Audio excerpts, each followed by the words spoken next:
Sócrates foi condenado, morto, e deixou muita gente triste, principalmente os seus discípulos. E desses discípulos, o que vai se destacar é o Platão. Platão, assim como era conhecido, ele ouvia desde pequeno a sua mãe dizendo: filho, na vida tudo passa, até uva passa. E ouvia o seu pai dizendo: na vida tudo é passageiro, menos o cobrador e o motorista. E então, quando ele ouviu Heráclito pela primeira vez dizendo que não podemos entrar duas vezes nas águas do mesmo rio porque tudo está mudando, tudo está passando, tudo é passageiro, isso não lhe pareceu muito estranho. Mas quando ele ouviu Parmênides falando o contrário, dizendo: não, o ser é único, ele nunca muda, isso deixou ele com uma pulga atrás da orelha.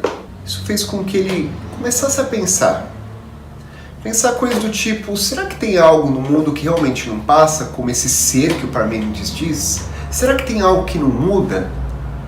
Porque parece que as coisas mudam e passam e parece tudo tão imperfeito no meio disso tudo. Será que existe um mundo perfeito? E aí vem outro problema. Como que eu posso conhecer? Se algo está mudando o tempo todo, como eu posso conhecer aquilo? Como eu posso saber a essência, a verdade sobre alguma coisa? Então, que ele conhece Sócrates, passa um bom tempo seguindo Sócrates e gosta muito ali do pensamento que vai surgindo. Quando ele ouve Sócrates dizendo coisas como: uma vida não refletida não vale a pena ser vivida. E ele gosta muito mais quando ele ouve o que Sócrates sempre dizia, a frase que ele viu no oráculo: conhece-te a ti mesmo. Conhece-te a ti mesmo. Então quer dizer que dentro de mim eu posso buscar respostas. Então quer dizer que dentro de mim eu posso conhecer tudo. A resposta aqui dentro, não está fora. Isso vai fazer com que Platão seja um filósofo idealista. Outros filósofos são idealistas. Idealista aqui na filosofia não é exatamente uma pessoa que sonha demais com coisas irreais, embora talvez identifique-se assim um pouco o pensamento de Platão, mas idealista é aquele que resolve as coisas a partir das ideias. Eu resolvo as questões a partir das ideias. Sou muito mais abstrato do que material. Então a filosofia de Platão é uma filosofia que vai responder todas as questões que podem ser trazidas pela curiosidade do Platão, de outras pessoas, através das ideias, não do mundo material. E o pensamento do Platão, portanto, para muitos parece difícil de entender porque é muito abstrato. Mais difícil de entender coisas abstratas do que coisas concretas. Então, Platão conta uma história muito famosa, que você, se não conhece, precisa conhecer, a Alegoria da Caverna. A Alegoria da Caverna, ela inspirou outras histórias, e recentemente, no mundo que a gente vive filmes, né? Um famoso filme que vale muito a pena você assistir para entender melhor Platão, é Matrix. Matrix é um filme feito em cima do Platão. Matrix foi lançado há mais ou menos 20 anos atrás, e quando ele foi lançado, ele fez muito sucesso. E sucesso interessante que desde um público que gosta de filosofia até um público que gosta só de explosão a cada 5 minutos, ele consegue agradar todos os públicos. É um filme muito interessante, Matrix, uma ficção científica muito interessante. O Matrix original, as continuações acabam embarcando nessa fortuna que deu a bilheteria de Matrix, não são tão interessantes. Pelo menos do ponto de vista filosófico. O Matrix, apesar de muita gente, há 20 anos atrás, foi um sucesso, então muita gente assistiu, eu percebi que nem todo mundo entendia o que está acontecendo no filme de fato. O Matrix é uma ficção que se passa num futuro próximo, onde as máquinas evoluíram tanto a ponto de fazer uma revolução e tomar o poder do ser humano. Só que elas precisavam de energia, então elas fazem do ser humano uma fonte de energia, como se fosse uma pilha. Essas máquinas colocam cada ser humano dentro de um casulo, ligado a um terminal que vai ser chamado de matrix. Matrix em latim significa útero. É um grande útero onde as pessoas estão dentro de casulas ligadas por cabos, passando energia para as máquinas em estado de coma. com uma programação de realidade artificial dentro da cabeça delas. Então as pessoas estão ali a vida inteira, desde o nascimento, dentro de um casulo em estado de coma. Mas não é isso que as pessoas acreditam. Não é o que elas acreditam. Essas pessoas, elas brincam na escola, elas namoram, elas casam, elas trabalham, elas envelhecem, e tudo isso só se passa dentro da cabeça das pessoas. A realidade é, elas estão dentro de um casulo. E aí você me pergunta, né? Poxa, mas as pessoas não desconfiavam disso, não, né? Ninguém percebia que estava sendo enganado? Não. E essa é uma grande sacada do Platão. Ele percebe que a fonte de maior fé na vida de um ser humano é tudo aquilo que lhe diz os seus 5 sentidos. Os nossos 5 sentidos são a forma como nós conhecemos o mundo. E desses 5 sentidos, pouco duvidamos, principalmente da visão, da audição. Posso até duvidar do cheiro que eu estou sentindo. Sei que quando eu estou gripado, o meu olfato me engana, mas o que eu vejo parece ser inquestionável. E é assim que as pessoas são enganadas no Matrix. Elas estão vendo, estão ouvindo, estão tocando, seus sentidos estão sendo estimulados, porque os sentidos, eles acontecem aqui, não acontecem fora de mim. É por isso que um sonho me engana muitas vezes, eu acredito que aquilo está acontecendo, eu me emociono às vezes. Então, Matrix tem esse contexto. Tem o personagem principal que é o Neo. O Neo é a pessoa que é convidada para sair, tem aquela famosa cena em que lhe oferecem 2 pílulas. Uma vai fazer com que ele pense que aquilo foi um sonho, tudo que ele está começando a ter contato. A outra vai fazer com que ele descubra a verdade. E é claro que o Neo, com esse espírito de filósofo, espírito de Sócrates, ele vai querer conhecer a verdade. No meio disso tudo, dessa cena, ele é questionado sobre a seguinte... Falam para ele assim: você já teve um sonho que parecia ser verdadeiro? E se não conseguisse acordar desse sonho? Como saberia a diferença entre o mundo dos sonhos e o mundo real? E ele fala, o que é realidade? Isso que eu vivo não é realidade? O Orfeu, que está lá dialogando com ele, diz, o que é real? Como você define o real? Se fala do que consegue sentir, então real são simplesmente sinais elétricos interpretados pelo cérebro. Isso é a sua realidade. Sinais elétricos que os seus sentidos captam e são interpretados pelo seu cérebro. É isso que nós chamamos de realidade. Então, no Matrix você tem o mundo que as pessoas pensam que é real e o mundo que é de fato verdadeiro. Esse é o centro ali da Matrix. História inspirada pela alegoria da caverna.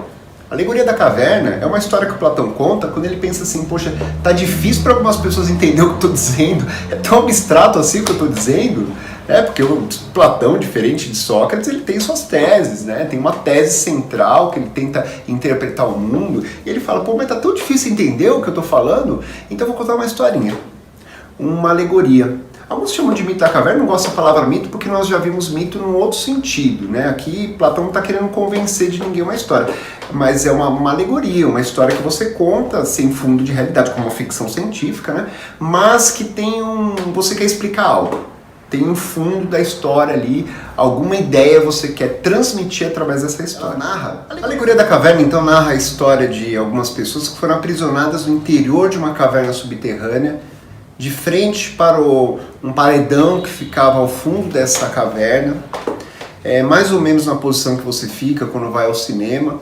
e então você só vê o que está no fundo realmente daquele ambiente todo escuro. Fora dessa caverna existia sempre uma fogueira acesa, e as pessoas passavam em frente da fogueira, passavam com objetos. Cada vez que alguém passava, ou algum animal passava, uma sombra era projetada no fundo do interior dessa caverna subterrânea. Então essas pessoas passaram a vida inteira vendo sombras. Elas acreditavam que a única coisa que existia de real no mundo eram as sombras. As vozes que elas ouviam de fora da caverna, elas achavam que eram das sombras. Elas criavam opiniões sobre as sombras, diziam que uma era mais feia, outra mais bonita. Então, um dia, uma dessas pessoas se libertou das correntes. Com muita dificuldade, conseguiu se arrastar ao começo da caverna. Ela não tinha força, porque o corpo dela estava atrofiado, porque ela não estava acostumada a usar os músculos do corpo. Quando ela saiu da caverna, ficou por algum momento cega por causa da luz do sol, que ela nunca tinha visto. Aos poucos, essa pessoa foi começando a andar, foi começando a abrir os olhos, primeiro de noite, depois de dia, e ela ficou maravilhada. Ela ficou maravilhada de ver o que nós vemos, cores, dimensões. Começou a ver um mundo real muito além das sombras que ela viu a vida inteira. Ela decidiu voltar para a caverna, para contar para as outras pessoas sobre esse mundo. E com dificuldade, desceu a caverna, foi tentar contar, mas as pessoas não entendiam. Elas não conseguiam entender o que ele estava falando. E elas começaram a ficar irritadas, porque esse cara estava questionando que tudo aquilo que eles acreditavam, que eram as sombras, era apenas uma ilusão. Ela era apenas uma parcela muito pequena da realidade. Platão termina dizendo, se eles pudessem se soltar, eles teriam matado essa pessoa, porque ele estava irritando, questionando tudo aquilo que eles acreditavam de uma vida inteira. Bom, essa alegoria dá para perceber quando você assistiu Matrix, já não assistiu, a inspiração imediata do Matrix em cima disso. O Neo, quando ele vai para o mundo real, quando ele sai do casulo, ele não consegue enxergar, ele tá com o corpo dolorido, enfim. Mais uma vez essa ideia, existe um mundo que as pessoas acreditam que é real e o mundo que realmente é real. E aqui está a teoria central, a tese central da filosofia do Platão. O conceito principal que vai fazer com que ele interprete a realidade da forma crítica própria do Platão, que vai inspirar muitos outros filósofos até os dias de hoje. Essa teoria do Platão, então, é que existem dois mundos. Um mundo sensível, e tem esse nome porque é o mundo que nós conhecemos através dos nossos 5 sentidos. Sentidos. Não confundam, como tantos alunos meus, sentidos com sentimentos. Tá? Aqui estamos falando de 5 sentidos. Tato, olfato, audição, paladar, visão, que são as fontes das quais nós conhecemos o mundo. Se você não tivesse os 5 sentidos, todos eles, você não saberia que tem um mundo ao seu redor. Então, esse mundo sensível para o Platão é um mundo enganoso, é um mundo ilusório, é um mundo de sombras, é como se fosse o interior da caverna subterrânea, onde as pessoas veem apenas uma parcela da realidade. Esse mundo sensível é um mundo que nós conhecemos através do corpo. É um mundo em que as coisas mudam, que as coisas duram um tempo, depois acabam. É um mundo em que reina a confusão da opinião. Cada pessoa cria uma opinião diferente em cima daquilo que percebe com os seus 5 sentidos. É o mundo da aparência, é o mundo que o Heráclito de Éfeso descrevia, em que tudo está mudando, tudo é muito relativo.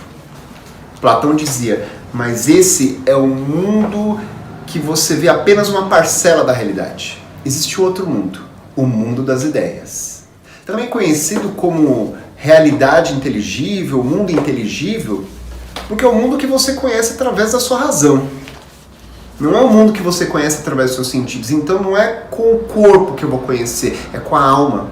E presta atenção nessa palavra alma, porque para o grego, alma não é nada místico, religioso. A alma seria o que pensa dentro de mim, as minhas ideias, aquilo que é imaterial dentro de mim. É apenas através da razão que eu posso conhecer a verdade. Eu posso penetrar esse mundo das ideias, onde existe a ideia perfeita sobre toda a realidade. É um mundo onde as coisas são imutáveis, onde as coisas são eternas, onde existe o conhecimento, não uma opinião confusa, mas o conhecimento da verdade. Verdade sobre o quê?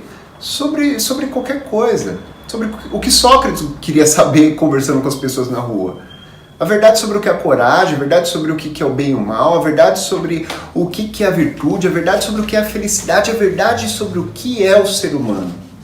Toda a verdade só é possível ser conhecida no mundo das ideias, através da razão. Esse é o mundo do Parmênides. Então, olha o que o Platão está fazendo. Está tentando arrumar um jeito de acabar com aquela discussão de Parmênides e Heráclito. Dizendo, olha, o mundo do Heráclito, esse que passa, é um mundo sensível. Mas existe um mundo onde existe o ser eterno, imutável, a ideia perfeita de cada coisa que existe na realidade. Bom, então dá para perceber que Platão, né, fez todo um elogio a esse mundo inteligível e fala, ó, você quer continuar vivendo no mundo sensível, né, vive lá, vive no interior da caverna, você vai viver como um escravo, preso a ilusões. Mas existe um mundo que é muito legal, que é o mundo das ideias. E isso se estende a tudo, se estende, por exemplo, a ideia de amor em Platão. Platão ficou conhecido, virou adjetivo quando se fala amor platônico, embora a ideia de amor platônico acabou se distorcendo um pouco, mas no fundo eu me apaixono pelo ideal, eu me apaixono pela ideia, não por interesse sexual, não pela beleza que os meus olhos estão vendo, eu me apaixono por um ideal. Então você pode ser Platão, se fosse falar, dar conselhos amorosos para você, diria, olha, você pode se apaixonar por aquela moça que você acha tão bonita, mas você vai se arrepender. Você vai se arrepender porque essa beleza é visual. Um dia vai passar, daqui 30 anos vem conversar comigo. Daqui 40, então, você vai ver como essa beleza passa.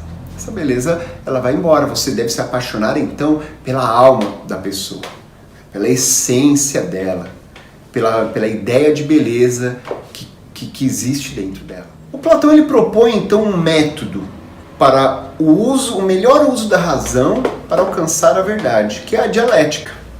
A dialética, que é algo que começa com Heráclito de Éfeso, é algo extremamente importante para o Platão, para alcançar a verdade.